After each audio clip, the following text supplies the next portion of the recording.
menusuk pejabat dikatakan teroris.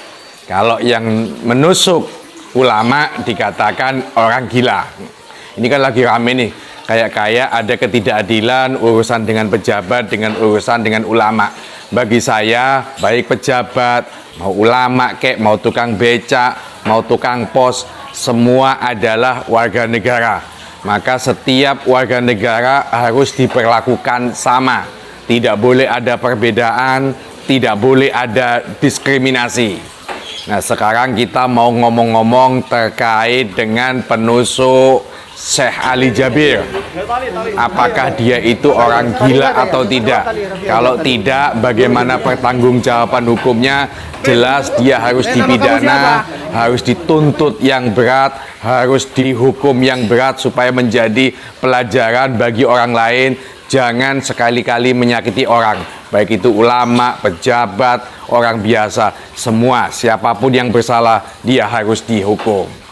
Tetapi, kalau benar bahwa pelaku ini adalah orang gila, bagaimana? Apakah dia bisa diberi pertanggungjawaban hukum atau tidak? Saya mengatakan sesuai dengan pasal 44 ayat 1 ayat 2 Kitab Undang-Undang Hukum Pidana, bahwa orang gila tidak bisa dimintai pertanggungjawaban. Jadi nanti kalau betul dia itu orang gila, ya maka siapapun jangan lagi memperdebatkan, oh ini soal diskriminasi, ini ada ketidakadilan, oh ini settingan, ini pembunuhan terencana, penganiayaan terencana. Enggak, lebih baik itu diserahkan kepada ahlinya. Siapa ahlinya? Yaitu ahli jiwa, tentu dokter. Maka dokter harus memeriksa apakah betul si Alpin ini, si pelaku ini mengidap penyakit gila atau tidak. Dulu beberapa tahun, mungkin lebih dari 7 tahun yang lalu, di Surabaya juga ada kasus seperti itu. Lebih tragis, ini bukan seorang ulama, tapi pelakunya adalah ibu kandung. Ibu kandung yang mencekik anaknya. Anaknya ini sekitar usia 8-9 tahun, dicekik oleh ibunya sampai mati. Tetapi dibebaskan oleh hakim karena memang ibu ini mengidap kelainan kejiwaan. Ada rekam medis beberapa bulan sebelumnya dia masuk rumah sakit jiwa, dia pulang kadang-kadang kumat atau kambuh, kadang-kadang tidak. Nah itu. Nah kebetulan keluarganya minta tolong kepada saya pernah komunikasi dengan ibu ini pada saat dia diisolasi di rumah sakit. Saya katakan, kenapa Anda mencekik anaknya? Dia mengatakan, saya saat itu melihat ada seekor ular. Maka ular itu saya tangkap, saya cekik. Nggak taunya ternyata yang dimaksud ular ini adalah anaknya.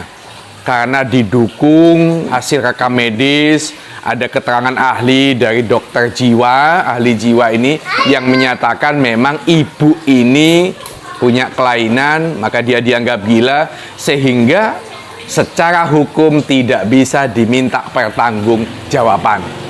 Untuk kasus Syekh Ali Jabir ini kita kembali kepada pasal 44 ayat 1 ayat 2. Jika memang pelaku ini bisa dibuktikan bahwa dia punya rekam medis, ada ahli jiwa yang menyatakan orang ini gila, sehingga tidak bisa diminta pertanggungjawaban secara hukum, ya mau tidak mau akan ada perintah dari hakim supaya orang ini dimasukkan ke rumah sakit jiwa.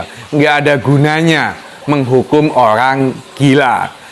Hukum agama saja orang gila nggak sholat aja loh, nggak apa-apa kok. Mau ngapain dia nggak makan juga, kadang itu 2 hari nggak makan juga tidak terasa lapar, ya karena dia orang gila, nggak ngurusi makan. Tapi kalau masih ngurusi uang, duit, itu namanya bukan orang gila tapi koruptor yang suka ngomong-ngomong soal duit nggak ada habisnya. Tapi kalau orang gila, sekali lagi tidak bisa diminta pertanggungjawaban pidana. Sama kalau tiba-tiba kita lagi nyetir mobil, ada nyelonong orang gila lewat, kita nabrak, maka kita pun sebagai orang sehat, orang waras, juga tidak bisa dipersalahkan ketika kita menabrak orang gila. Yang salah bukan kita, tapi yang nyelonong adalah orang gila itu. Kita nggak bisa dihukum. Oke, sekali lagi, dalam kasus Syekh Ali Jabir tidak mau berdebat soal siapa ini teroris apa atau orang gila.